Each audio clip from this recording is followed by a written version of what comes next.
So a lot of times I've been asked over my 15 plus year career, what's the funniest thing I've ever seen in a home? Now this would be primarily for me as a buyer's agent showing homes, you get to see a whole bunch of different things versus a listing. By the way, this is Brian Teyssier, Road to Closed, Quick Hacks. And I'm talking today about the craziest things. I was gonna do craziest thing, but I'm gonna do craziest things I've ever seen in my career. I'm just trying to think while I speak how much I should divulge, because I want to stay professional. However, some of this stuff, which makes it crazy, I'm just going to talk about it, is not professional, but it's nothing to do with me, my character, my ethics, or my career. It's just things I've seen. So I'm going to go in no specific order, just as it comes into my mind. I've seen a naked man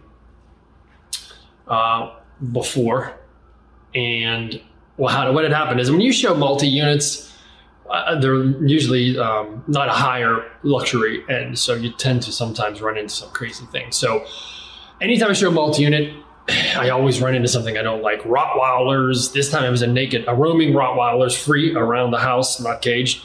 This time it was a naked man. And what happened was, you make the appointment with the listing agent most of the time. The list has to go through so many channels. The listing agent usually communicates to the seller communicates to the tenant, or I communicate directly to the tenant through showing time, or the listing agent may skip the owner and go straight to the tenant. Sometimes they may just leave a message. They don't even tell them. They don't even get confirmation. Somebody just say, an agent's going to be there Tuesday between 1 and 2 to show the property. And that's it. So now it's on me or us as buyer's agents to hopefully not get killed, mugged or something worse. I'm usually lighthearted, but so what had happened was I had my buyers with me years ago, maybe a decade ago. Knocked on the door, as always, expected, used the MLS lockbox. I always just crack the door to see if there's any dogs, because from experience, I've had that where a Rottweiler's snout is right there with its teeth, saliva dripping off it, and I look like a steak instead of a human. So I crack the door and I start yelling, Brian with Remax, I'm here to show the property. Close the door. Kind of get my ear against the door, nothing. Okay, so now I'll open the door because I don't hear a dog rushing in. I'll step inside and I'll again yell all three directions, right? Brian with Remax, Brian with Remax, Brian with Remax. This specific time, nothing. And then all of a sudden, so then I let my buyers in. I usually kind of shield the buyers. So then I say, okay, come on in. Let's go look at the place. And as soon as they came in, when you know it, a gentleman up the steps. So you come in the front door, the steps are directly up there. At the top of the steps, a man comes out naked, just fresh out of the shower. So what was happening was as I was screaming, he was in the shower. And I'm going through the process now. Nobody had informed him, or he did not confirm that I was coming, obviously. And when he came out, oh my God, he was as scared as I was, obviously. And I was horrified. The gentleman was horrified. He got a towel on, he got dressed, and then I actually showed the property. So that's one crazy thing.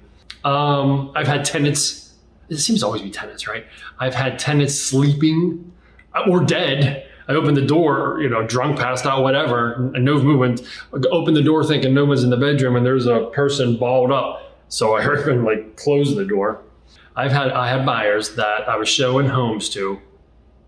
I learned a valuable lesson. It was winter. It was a vacant home, and they asked if they can use the restroom. I'm a new agent at this point in time. I don't have a lot of experience. And I'm thinking, I don't care. Sure, I guess, whatever. Didn't know there was no water turned on to the house. The water was turned off to the house. Do I even need to kind of tell you how that went? Yes. So the buyer went number 2 in the bathroom. Nice enough to tell me, thank God, because I can't imagine the call I would have gotten from the listing agent.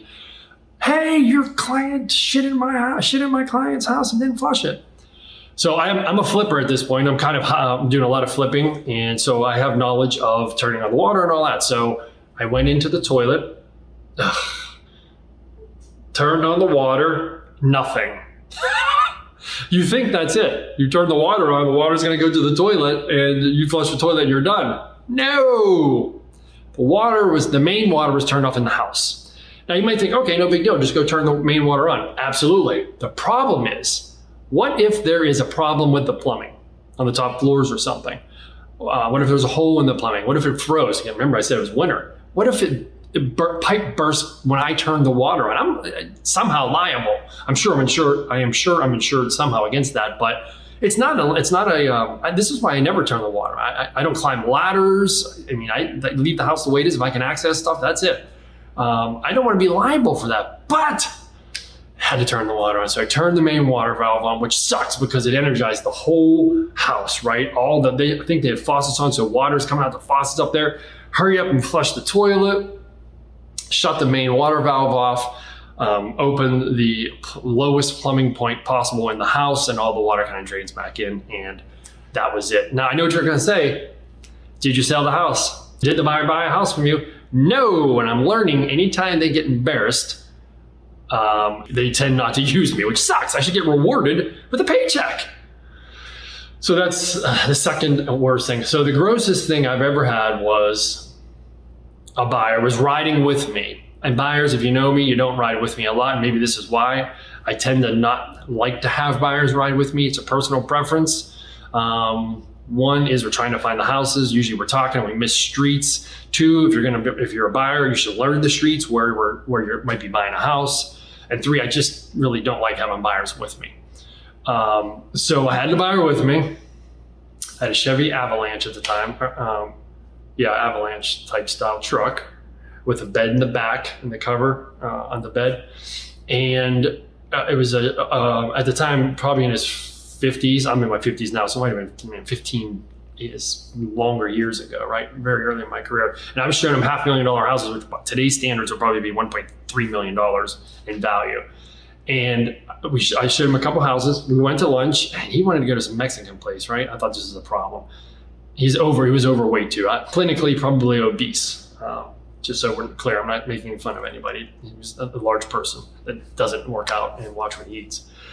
So then we went back out and looked at some more $500,000 houses in today's economy, 1.2. And he was in the bathroom. Went to the bathroom. So he asked me to go to the bathroom. I turned the water. Now I turned the water on the spigot to make sure there was water there. I said, no problem. Then he came back out and he said, oh, I had a problem. I'm like, what do you mean? I'm thinking, again, somebody crapped in the toilet and I got to fix it. He said, no, I had a problem in my pants. I'm like, okay. Then he had the underwear that he must have not been able to make it to the toilet in time in his hand. And he came out, and I'm a realtor. I don't know what? So I'm like, okay. He's like, well, I'm done in this house. I'm done for today, actually. He must have got sick, so poor guy. So again, this is why I told her what kind of truck I had. So I'm okay, here, we'll go, let's go. And he had his underwear in his hand. I'm not gonna let him put it in the cab of my truck. So I said, oh, put it in the back and then we'll take care of it. And I amazed myself how I didn't laugh and how I handled it so well. But I kind of felt bad for him too. And then we ended up putting his soiled underwear in the bed of my truck. And then we got to a location, he took them with him. Oh, at first, that's right. At first he wanted to put them in the seller's garbage can. I was like, no. We got to take those with us. And then he ended up just, I can't really remember. Did he take them with him when he got out of my truck? He definitely did not leave them in my truck because I did not dispose of them. He may have took them out and put them in a garbage can in a parking lot where I met him. I can't really remember that part, but I never forget that. So anyway, Brian Teyssier, Road to Close, Quick Hacks. I'm telling 100% the truth. If you have a crazy story, it might not be the best idea to post it below. But let me know what you thought of my stories and how you may have handled them.